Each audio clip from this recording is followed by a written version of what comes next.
¿Qué tal? Soy Alejandro Calvillo, columnista ya desde hace varios años de Sin embargo. Realmente he encontrado en Sin embargo un espacio libre. Difícilmente podría estar en otro medio.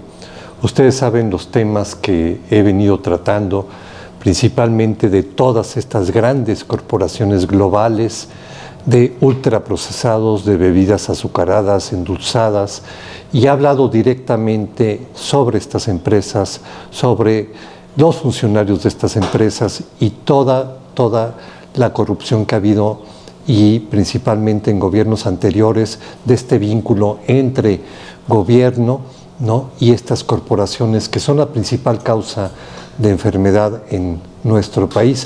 Recientemente, en esta semana, la videocolumna que publiqué se titulaba algo así como "Sí, pero no con mis hijos", y habla de esta particularidad que tienen las empresas, las grandes corporaciones, en las cuales ya no existe ningún tipo de ética. Hablo de alimentos, si es que les podemos llamar alimentos, ¿no?, donde a través de varios testimonios, de investigaciones que se han hecho, de libros, pues se presenta cómo los dueños de estas empresas, quienes diseñan estos productos, no se los dan a sus hijos. Piense usted, por ejemplo, si lo lleváramos al extremo de un panadero artesano en un barrio, pues cómo estaría haciendo un pan que no les da a sus hijos. Pues eso es lo que sucede, lo que están produciendo estas grandes empresas. Y pongo el ejemplo de las empresas de las redes sociales, ¿no?, que están principalmente, han nacido en Silicon Valley, ahí en California, donde se ha documentado que envían a sus hijos a escuelas donde no se usan aparatos electrónicos, no les permiten usar los celulares por el nivel adictivo y el impacto que tiene en el conocimiento, en el desarrollo de sus habilidades cognitivas, incluso pues todo lo que se ha demostrado, ¿no?, de esta adicción a las pantallas que generan altos niveles de ansiedad ya incluso en los niños. Entonces vamos a ver pues una parte de esta colaboración. Las generaciones actuales de niñas, niños y adolescentes enfrentan un entorno que está atentando contra su salud mental y física, un entorno construido bajo un capitalismo salvaje, donde las corporaciones vienen construyendo su poder sobre su salud, sacrificándola. Es común encontrar que los directivos y funcionarios de corporaciones globales eviten que sus familias, que sus hijos, consuman lo que ellos están fabricando e introduciendo al mercado. Es decir, buscan que el resto de las familias, niños, niñas y adolescentes consuman sus productos, pero no sus familias, no sus hijos, no sus hijas. Esta práctica es tan amplia y profunda que está dañando la salud mental y física de generaciones a escala global. Como ejemplo, basta señalar dos. El primero, el impacto ya reconocido de las redes sociales, de los algoritmos, los videojuegos, la pornografía, diseñados para ser adictivos en estas pantallas. Su impacto en el desarrollo cognitivo y la salud mental de niñas, niños y adolescentes.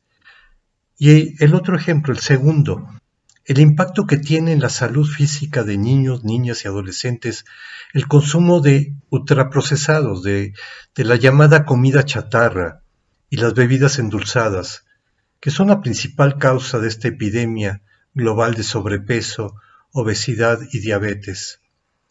En Silicon Valley, cuna de parte de los más importantes avances en la tecnología digital, directivos y trabajadores de corporaciones como Google, Apple, Meta, Amazon, Microsoft, Nvidia, Tesla, etc., restringen a sus hijos el uso de aparatos electrónicos y los envían a escuelas donde no se utilizan pantallas. Conocen muy bien el problema adictivo que generan, los problemas de conducta y cognitivos que se asocian a su uso, la ansiedad que desarrollan los niños, las niñas y los adolescentes, su afectación en la salud mental. Protegen a sus hijos de los efectos de las pantallas mientras trabajan en el desarrollo de algoritmos para hacerlas adictivas a las demás niñas, niños y adolescentes, al tiempo que ofrecen opciones a las instituciones educativas para que usen sus productos en alumnos de corta edad. Hacen todo lo posible para que los otros niños, niñas y adolescentes utilicen y pasen más horas frente a las pantallas, mientras protegen a los suyos. Los envían a escuelas como las Waldorf, donde se prohíbe el uso de estos aparatos. De esta semana me gustaría recomendar, ¿no? Pues la columna de Jorge Cepeda Patterson. Él no está enviando videocolumnas, entonces no podemos irnos al video, pero le recomiendo mucho leerla porque creo que aborda un fenómeno que pues, es el fenómeno político que está determinando nuestros tiempos, que es de generar una percepción, producir una percepción. Creo que fue Voltaire el que dijo percepción es realidad.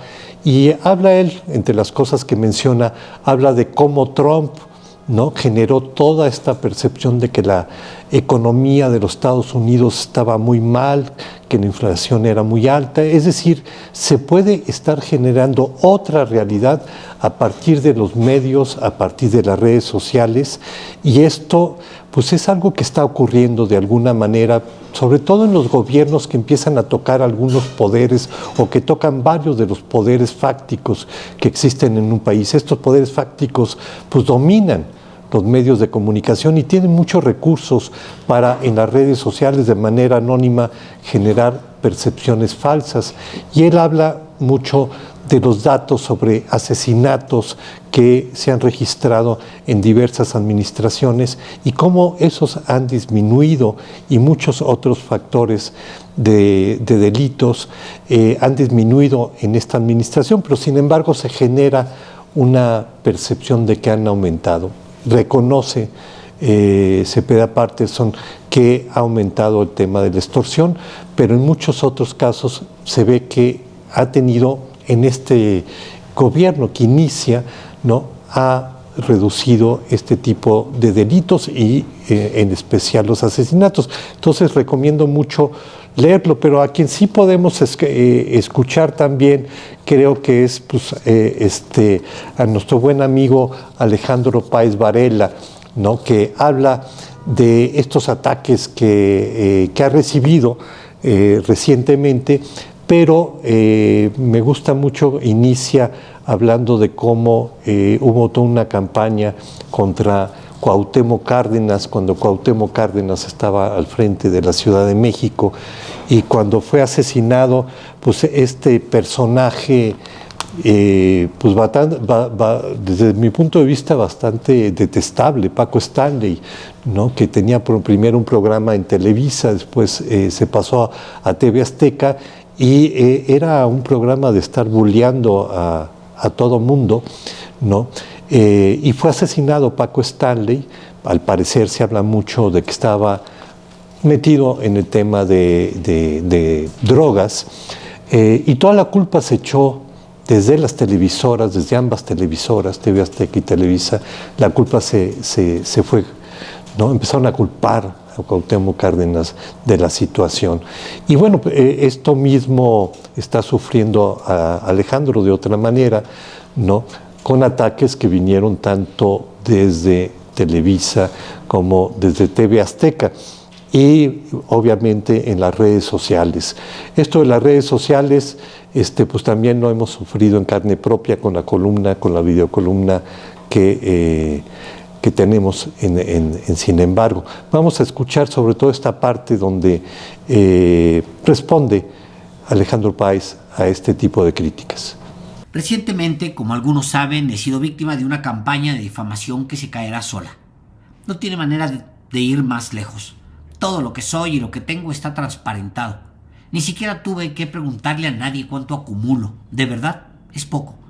No es la primera vez que me atacan con saña, aunque esta vez fueron las 2 televisoras y sus satélites. Pagaron granjas de bots, me lanzaron troles. El dinero viene de los núcleos más podridos de nuestra sociedad. Pero me salvó la solidaridad de una buena parte de mis amigos, de mis colegas, y me salvó la gente. Miles y miles le respondieron a los calumniadores.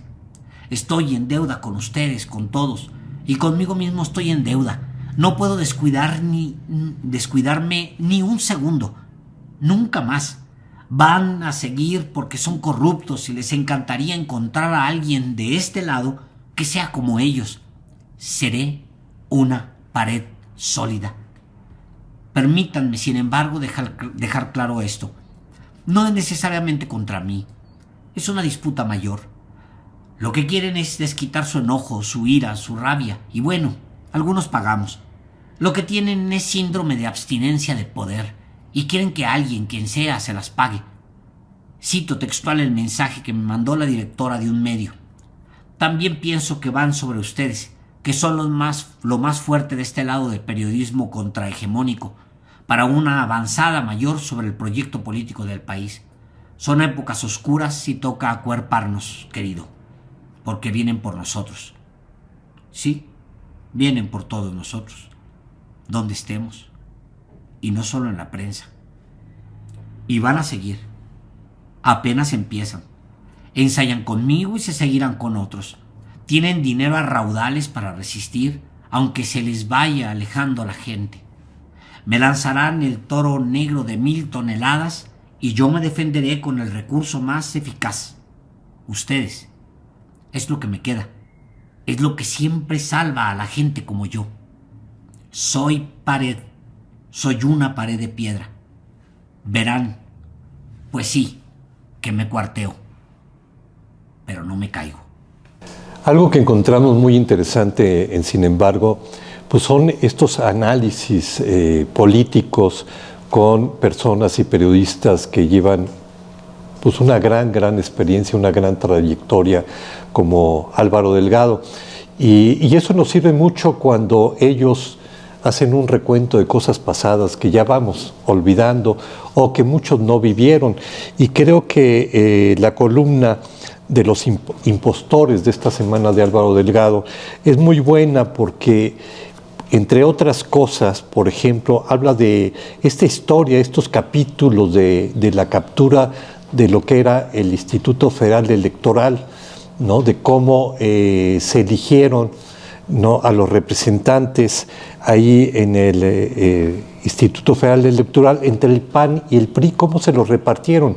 Incluso Álvaro cuenta de algunas entrevistas que hizo con políticos que todavía están aquí y otro político que pasó a servir a estas corporaciones de las bebidas endulzadas, ¿no?, que tanto daño nos están haciendo. Él se refiere a esta etapa de 2003 y después cómo esto pues fue lo que llevó al fraude de 2006. Entonces, esto es algo muy interesante en Sin embargo, tener al frente de Sin embargo a periodistas de la calidad de Alejandro, de Álvaro, ¿no?, que pues llevan mucho tiempo en este análisis político y que nos pueden llevar hacia el pasado para poder entender también el presente y la necesidad de romper en el presente con situaciones que se venían presentando en el pasado. Vamos a escuchar ahora a Álvaro Delgado. Y bueno, con las actuales reglas, vale recordarlo, se trastocó la frágil credibilidad del Instituto Federal Electoral, presidido por Goldenberg, cuando en 2003, sí, hace muchos años, PRI y PAN se repartieron a los consejeros electorales. Muchos no quieren que se recuerde, pero con esa acción, la captura del órgano electoral, se sentaron las bases para solapar conductas ilegales de los factores de poder que dieron lugar al fraude de 2006. Yo puse a los consejeros electorales. Entre Roberto Campa y yo los amarramos.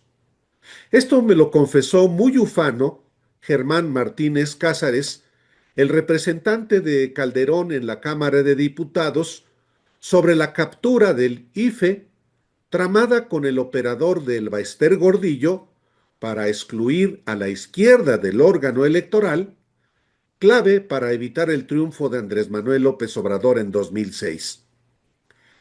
Y hay que recordarlo con nombres y con apellidos.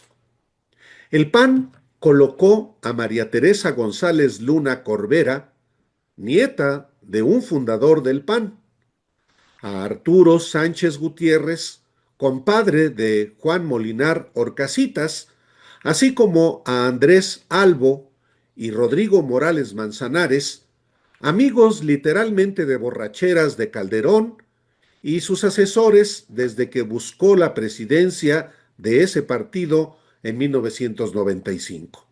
Por su parte, el PRI colocó como consejeros electorales a Virgilio Andrade Martínez, quien sería miembro del gabinete de Enrique Peña Nieto, a Marco Antonio Gómez Alcántar, actual asesor de Alejandro Moreno Cárdenas, a María de Lourdes López, afín al PRI de Coahuila, y a Alejandra Latapí Renner, una posición de Claudio X González Laporte, quien presidía en ese entonces el Consejo Coordinador Empresarial y era miembro del Consejo de Administración de Televisa, de cuya televisora su hijo, el Junior, era presidente de su fundación.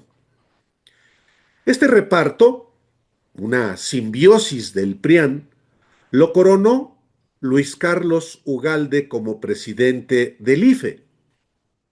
Yo mismo fui testigo de cómo Elba Ester Gordillo, la secretaria general del PRI con Roberto Madrazo, fue su madrina y su padrino era Jesús Reyes Heroles González Garza, de quien era Ugalde asesor. Yo había pactado con Luis Carlos Ugalde una entrevista en un restaurante cuando recibió una llamada de la diputada priista, quien le prohibió hablar para que no se caiga la negociación. Le dijo que hizo para que fuera presidente del IFE, avalado obviamente por Calderón y por Fox. Algo que me gusta mucho de las columnas Sin embargo, esta posibilidad de repente de escuchar a Susan Crowley, por ejemplo, con cosas muy interesantes referidas al arte y a la cultura, y también a otros colaboradores como Óscar de la Borbolla en esta parte de reflexión filosófica. Me gusta mucho esta columna que hizo sobre el sufismo, ¿no? Un mundo no occidental de entender las cosas. Creo que para entender el mundo en el que estamos viviendo, de repente sí hay que hacer una reflexión filosófica, a veces antropológica, para podernos separar de la situación que estamos viendo y poderla ver con una mayor distancia. Hace 2 semanas mi colaboración fue sobre estos monjes budistas que empezaron a hacer todo un recorrido por los Estados Unidos, con un mensaje muy simple, llamando a la paz, a la compasión y a la unidad. Ese era el mensaje. Recorrieron, acaban de llegar a Washington, D.C., ¿no? Al centro del poder. Yo digo que es el corazón de la bestia, donde se encuentra la Casa Blanca, pero esta necesidad de ver nuestro mundo desde ojos que podrían venir de otras culturas. Y me gusta mucho, tal vez para cerrar, estas referencias a estas columnas que me han gustado estas semanas. Óscar de la Borbolla cita una historia muy bonita que a mí me gusta desde hace mucho tiempo, que es una historia sufí que se llama El pájaro de la India. Vamos a escucharlo. El humor es un recurso que no se vale de la argumentación para que el interlocutor entienda, sino de una estructura especialísima que lleva al interlocutor a comprender instantáneamente. Su eficacia se observa en la sonrisa que despierta. Quien sonríe ha entendido algo sin necesidad de un análisis racional. Y esto nos lleva a la última característica que quiero señalar aquí. la oposición franca del pensamiento sufí con la razón occidental, que se apoya en los datos que nos parecen obvios, evidentes. El mejor ejemplo que puedo ofrecer es un relato que aparece en otra antología de Idries Shah, Cuentos de derviches. El relato se llama El pájaro de la India. Hay un mercader que ama a un pájaro que tiene encerrado en una jaula y un día habla con él. Voy a ir a la India, le dice. ¿Quieres que te traiga algo de mi viaje? El pájaro responde que lo único que quiere es su libertad, pero si no se la otorga, entonces le pide que vaya al sitio donde lo capturó y grite que lo tiene prisionero. El mercader va a la India y cumple la petición, pero al gritar en medio de la selva que tiene cautivo al pájaro, otro, igual al suyo, cae desde un árbol y se estrella contra el piso. El mercader queda muy sorprendido y al volver a su casa, con pesar, le cuenta a su pájaro lo ocurrido. Este, al oírlo, cae como una piedra en el fondo de la jaula. El mercader, tristísimo, abre la jaula y coloca el cadáver del ave sobre el alféizar de la ventana. Y en un instante el pájaro vuela riendo hasta la rama de un árbol lejano. Este relato, como muchos del libro Cuentos de derviches, exige de parte del lector un esfuerzo interpretativo. Si tomamos los datos que aparecen, el mercader cree que trae una mala noticia, pero en el fondo lleva al pájaro preso la respuesta de cómo huir de su captor. Pues muchas gracias por escucharnos, muchas gracias por seguir a Sin embargo, este periodismo independiente, este periodismo que yo soy testimonio, ¿no?, de que ha recibido presiones seguramente, no necesito saberlo, presiones que pues de las grandes corporaciones, de los grandes poderes económicos, para que voces como las nuestras no tengan un espacio de expresión. Entonces, muchas gracias.